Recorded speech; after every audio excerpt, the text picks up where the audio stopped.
Halo teman-teman semua, kembali lagi bersama saya Irfan. Di video kali ini kita akan ngebahas sosok yang lagi ramai banget diperbincangkan. Seorang pelatih kelas dunia yang namanya tiba-tiba masuk ke radar PSSI sebagai kandidat pelatih timnas Indonesia. Ya, dia adalah Giovanni Van Bronckhorst. Banyak yang penasaran apa sih kelebihan Giovanni sampai-sampai media internasional ikut membicarakan kemungkinan dia melatih timnas Indonesia. Di video ini kita akan bahas tuntas gaya taktiknya, bagaimana dia membangun tim dan kenapa gaya permainannya dianggap cocok untuk sepak bola Indonesia. Jadi siapkan posisi teman-teman paling nyaman karena kita mulai sekarang. Giovanni Van Bronckhorst bukan nama sembarangan. Dunia sepak bola mengenalnya sebagai mantan pemain top, ex pemain Barcelona, ex pemain Arsenal, ex kapten timnas Belanda, dan tentu saja seorang pemenang Liga Champions. Tapi yang bikin dia menarik untuk kita bahas hari ini bukan cuma karir bermainnya, melainkan kecerdasannya sebagai seorang pelatih. Saat ini Giovanni bekerja sebagai asisten pelatih Liverpool mendampingi Arne Slot. Tapi masa kemasannya datang saat ia memimpin dua klub besar yaitu Feyenoord di tahun 2015-2019 dan Rangers di tahun 2021-2022. Bersama Rangers ia mencatat 42 kemenangan dari 68 laga, 135 gol tercipta dan 77 kebobolan. Statistik ini menggambarkan satu hal.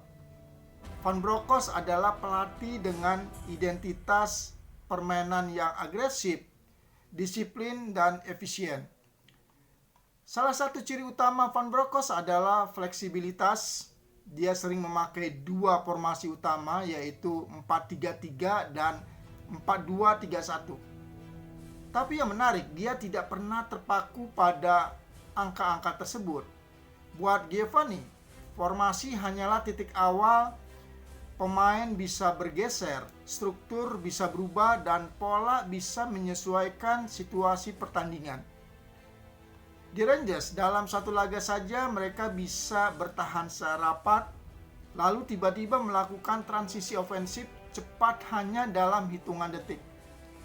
Ia selalu menjaga 3-5 pemain di garis belakang untuk stabilitas, sambil membiarkan pemain depannya menekan dengan intensitas yang tinggi.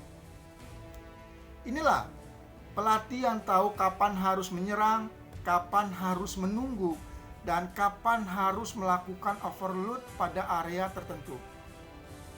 Rangers era Van Bronckhorst itu punya satu ciri khas yang nggak bisa dibantah. Intensitas.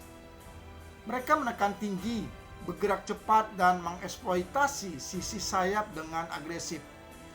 Strukturnya jelas.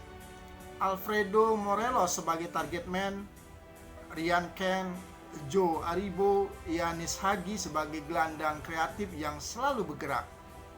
Lalu ada John Lundstram dan Glenn Kamara sebagai pengatur ritme.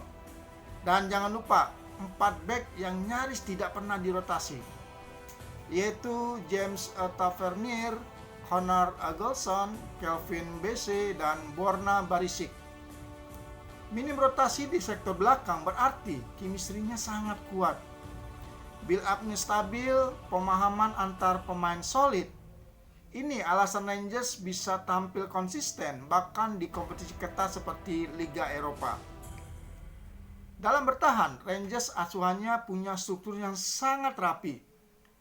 Giovanni sering mengubah shape bertahannya dari 4-2-3-1 menjadi 4-4-2. Joe Aribo biasanya menjadi pemicu tekanan ke gelandang pivot lawan. Tapi kekuatan utama Van Bronckhorst bukan hanya pada pressing, melainkan pada kedalaman struktur bertahannya.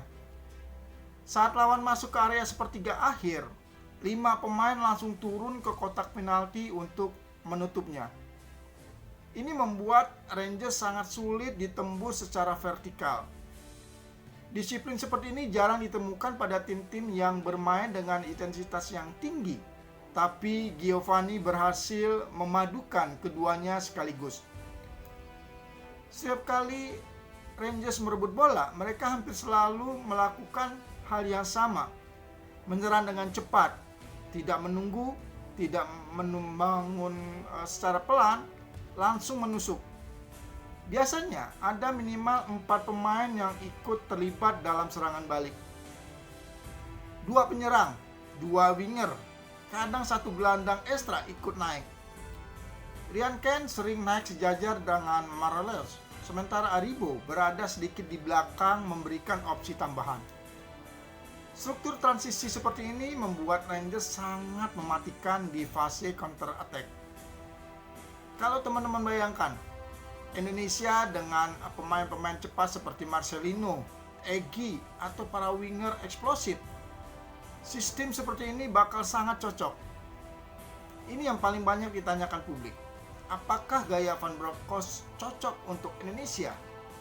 Jawabannya sangat mungkin. Kenapa? Karena gaya permainan kita, budaya sepak bola kita, dan karakter pemain kita memang cocok dengan pressing tinggi, serangan cepat, transisi agresif, pemain sayap kreatif, dan struktur bertahan terorganisir. Bahkan lebih menarik lagi, Giovanni sudah pernah bekerja di Asia, termasuk di Cina. Ia paham ritme, kultur, dan adaptasi yang dibutuhkan di kawasan ini. Dan sekarang, dia bekerja di Liverpool bersama Arne Slot, salah satu pelatih paling modern dalam hal taktik. Dengan kata lain, dia terus berkembang.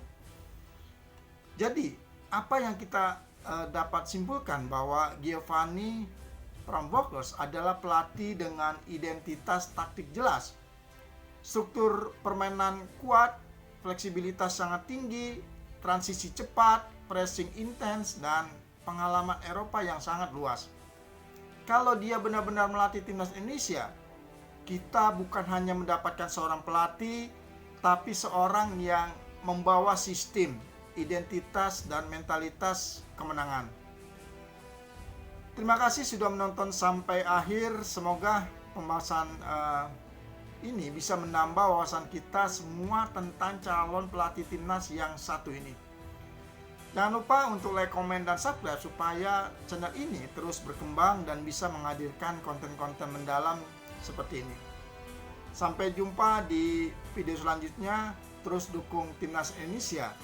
Salam olahraga, salam sepak bola Indonesia.